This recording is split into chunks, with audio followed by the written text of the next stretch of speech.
All right, today's going to be a busy day out on the campaign trail. The vice president is going to sit down for her first interview in over a month since she's been at the top of the ticket, along with her running mate, Tim Walz. Meanwhile, Axios is calling out here, saying there are burning questions that the vice president needs to answer on her growing number of policy flip-flops. Yeah, she's basically taking the Trump platform. Lucas Tomlinson joins us live. Hey, Lucas. Well, good morning, guys. It's the moment we've all been waiting for. Vice President Harris sitting down for her first interview that will be taped alongside her running mate Tim Walz after weeks of dodging the press since Biden dropped out of the race. Now, a new Reuters Ipsos poll shows Harris leading Trump 45-41 nationally. She also has a 13-point lead among women and Hispanic voters. And this new Fox News poll shows Harris with a slight lead over Donald Trump in Arizona, Georgia, and Nevada, states Trump narrowly lost 4 years ago. In North Carolina, Trump is up a point in a state he won back in 2020.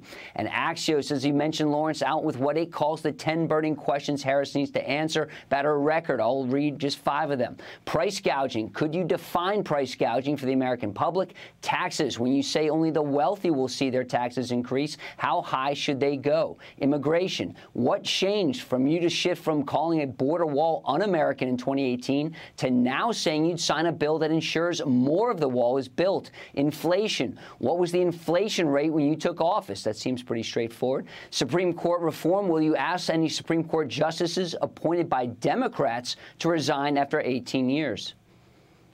Here is a woman who is trying to break the ultimate glass ceiling, and she needs to drag Walz with her.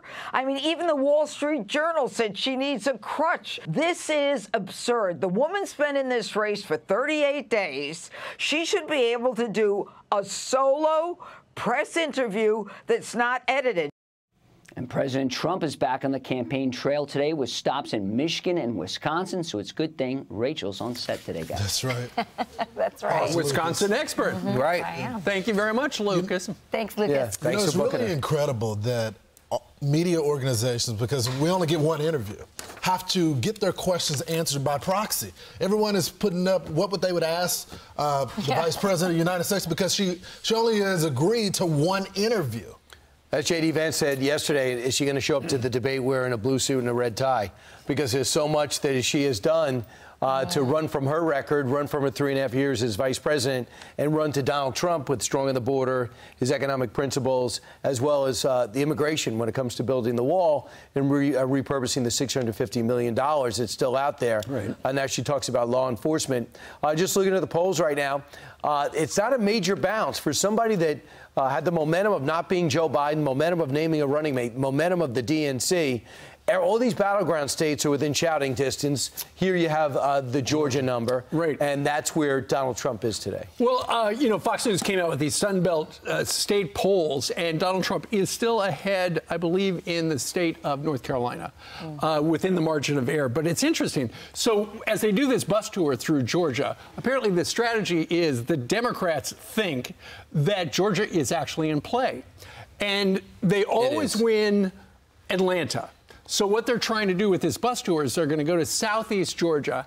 They're the swing state polls, right, or rather the Sunbelt polls. And Kamala Harris just a little ahead of Trump. Goes to show you how much a difference it can make. Anyway, as I started to say, the Democrats can always win Atlanta, but they're going to the southeast because they're trying to lose by a smaller margin. And that could be one of the reasons why the Trump campaign and Trump's largest super PAC have spent more money buying TV ads in Georgia in the first 2 weeks of the Kamala Harris campaign than they spent in the entire year. So it does, and Brian Kemp told us, among other things, and has said, the road to the White House runs through Georgia. And this year, it looks like it does. Yeah, it sure does. And so, of course, they're trying to, on Kamala's side, kind of pump their numbers up in rural areas. They're trying to run this like we're now for hunting and camo hats and pretend like they're, you know, all down with that. We'll see if that works. Here's Brian Kemp saying Trump is smart to just stay focused on the issues that matter. Listen. I think what he's done in the last few days and what the campaign's been doing, talking about specific messages like he did with our veterans, with the National Guard, honoring heroes that we have lost, specific things on the economy, his visit to the border. I mean, those all draw a direct contrast with the Kamala Harris record. The sugar high on this economy is wearing off. All the money that Biden and Harris have doled out to really buy votes in a lot of different ways is starting to wear out.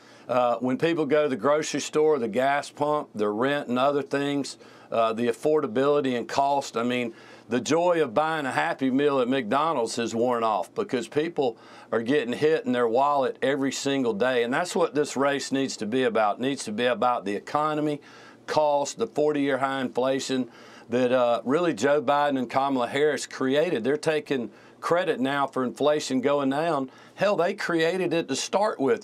A couple things here. First thing, I like how two grown men, Donald Trump, as well as the governor here, put away their differences and link out for the greater of the country and the greater of the party and say, listen, we may disagree on some things, we may have duked it out, but we both want to win, we're going to put it aside. That's how grown men handle things. You duke it out and then you move forward. I do that with Brian sometimes. Yeah. Sometimes he makes me upset and then I just give him a big hug and say, you know, for the good of I'm between you two. That's exactly for the good of the show, we move forward. Which is good for the country. But Brian asked a great question. You had a couple great questions with the governor. You asked him if Trump would go into Atlanta and try and make some ground there and appeal to black voters, black business owners, as Lawrence talked about. You also asked him if he would basically hug it out and campaign alongside Trump. He didn't give you an affirmative, but it sounds like he's open to it. They're going to do it. I don't think there's any doubt about it. I hope they do. There's too much at stake, and it doesn't make any sense because they both like each other. It's all about the 2020 election, and I don't think anybody wants to talk about that right now. So here's the question that should make Trump feel good. Who do you trust who's better on the economy? Trump wins by a substantial amount. Not as much as over Joe Biden, but what Trump's job is to do is to pin the economy, Bidenomics, on the vice president, which should not be tough. So a lot of times you have surrogates who want to be president or want to be senator, and you got to force them to adapt the record of your party. You're actually asking her to take responsibility for her administration. Right. So that shouldn't be that hard, unless she's going to say, I'm so glad I'm out from underneath Joe Biden. And let me tell you what I wanted to do as opposed to what's been done. And that number is from Arizona, Georgia, Nevada, and North Carolina. Those are the swing states. And I think that matters. Do you want a candidate that's going to be out there campaigning to make sure that you get taxes? We still have not heard from Kamala Harris on where she stands on the Trump taxes. Actually, we did. The old Kamala Harris says that she's going to get rid of that. So when she goes to Georgia, is she going to tell the business community that she's going to raise their taxes? Or will she campaign like they did the last time and say, your vote is going to be depressed, even though we had a historic election of more turnout at any other time? If we can go back to that graphic that we were going to put out, the manufacturing job losses in swing states, this is so key because we keep hearing diverting opinions on where manufacturing is in this country. They have lost 17,400 manufacturing jobs in Michigan, has the Biden administration. In Wisconsin, they lost 2,000 overall, and in Pennsylvania, 8,300. So Trump was in the process, by dropping the corporate tax rate and other reasons, for bringing manufacturing back to the country. Well, Joe Biden gets out there and says, I brought it back. Well, the numbers don't lie. You didn't. And regarding the numbers with the brand new Fox News poll with those Sunbelt states, those opinions were asked of people after RFK Jr. dropped out of the race. Here's the problem, and there's that number right there, more by a significant amount trust Donald Trump when it comes to the economy.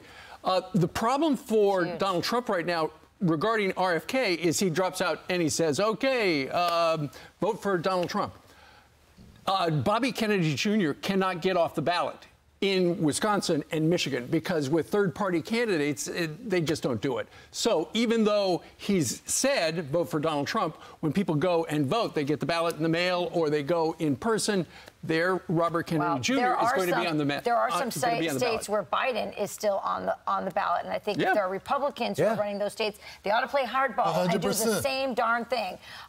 Republicans need to play hardball, and Donald Trump should come out and talk about that for sure. Here's another. What would they do? Have to write it in? Would they have to write in Kamala Harris? Well, if that's true, I don't know what state Joe Biden is still on the ballot. Let's do some research on the brain room and see about that, because I think that's a very interesting question. Since she's been officially nominated, I don't know. I'm Steve Ducey. I'm Brian Kilmeade. And I'm Ainsley Earhart. And click here to subscribe to the Fox News YouTube page to catch our hottest interviews and most compelling analysis.